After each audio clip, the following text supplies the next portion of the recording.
The history of cinema in Yangon, Myanmar is a fascinating story of cultural evolution and cinematic resilience.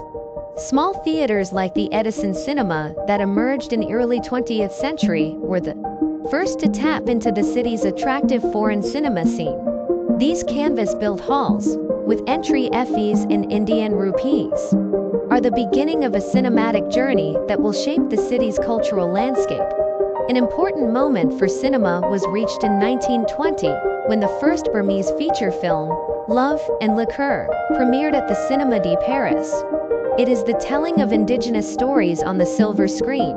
It marked the beginning of attracting crowds and laying the foundation for a burgeoning film industry. Cinemas clustered in the city center. Globe, landmarks such as the Palladium and the Royal have proliferated and become cultural landmarks along Suleimani Street and Montgomery Street.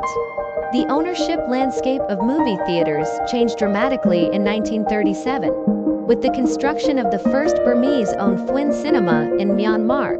It marked a new era by changing the state of cinema ownership in the city. During the Second World War, due to challenges such as the scarcity of imported films, Burmese traditional fares were transformed into cinemas. The post-war period saw a resurgence of the industry, with reruns of old Burmese films and the popularization of traditional dances in cinemas. 1,950 seconds and 1,960 seconds color films.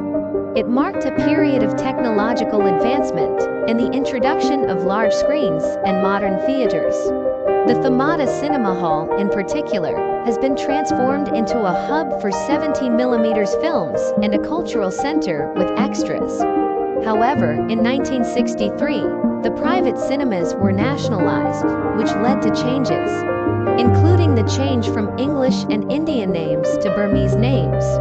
Despite the challenges and demolitions, Samada, some cinemas still remain, including those in Wazia and Nay Pai To. In conclusion, Yangon's cinema history is a short but rich narrative, charting the city's cinematic journey from humble screens to grand cinematic experiences.